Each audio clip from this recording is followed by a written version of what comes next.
I watched quite a lot of movies this summer. Some new movies, some old movies, some good and some bad. But the more I watched, I started to notice a trend. The older the film, the more likely it is that its credits will come at the beginning, before the movie itself. I recently rewatched The Graduate for the first time in a few years, and I was a little surprised when, at the end, there's nothing but a single card of the cast of characters, which is itself mostly a rehash of the cast that's already credited at the beginning, and then the movie just kind of ends. Us modern audiences are so accustomed to 10-minute long credit scrolls that this abrupt ending left me wondering, when exactly did this change occur, and why? Why don't the credits come before the movies anymore? We all know what film credits look like, this scroll of seemingly countless names at the end of the film, and maybe some producers or major cast at the beginning. This is pretty much guaranteed from nearly every box office feature today, but things weren't always like this. Movie credits used to be rather short.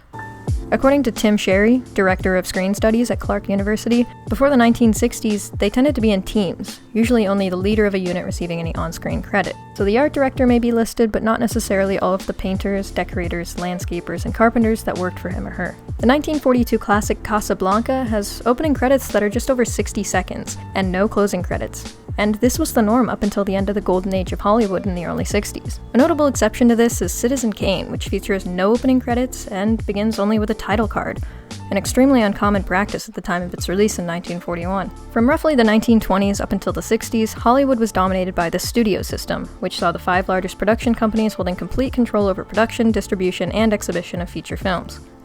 In 1948, the United States Supreme Court found the Big Five film studios, Paramount Pictures, 20th Century Fox, RKO Radio Pictures, MGM, and Warner Bros. In violation of antitrust laws, and the studios and theaters were broken up into separate entities. Coinciding with this fall of the studio system, we get 2 of the first major motion pictures to contain extensive closing credits and no opening credits. They were Around the World in 80 Days and West Side Story.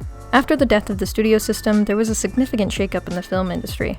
Box office successes and flops became more extreme, and financial backers insisted on employing star actors, writers, and directors to increase their odds of financial success.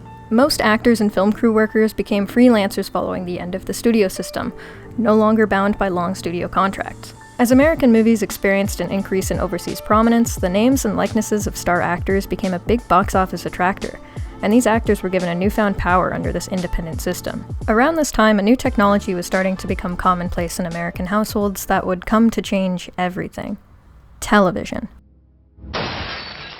In a post-World War II America, television had started to become a major entertainment competitor to the movies. By the 1960s, the major studios had started producing TV B-movies and reissuing older films on television to meet these growing programming demands. See, television shows looked to hook the audience from the start and keep them engaged up until the first commercial break, and thus would forego opening credits. These TV movies followed the trends of television programs and would move extended opening credits to the end of the broadcast. By the late 70s and 80s, this practice was starting to move beyond just television and into major motion pictures.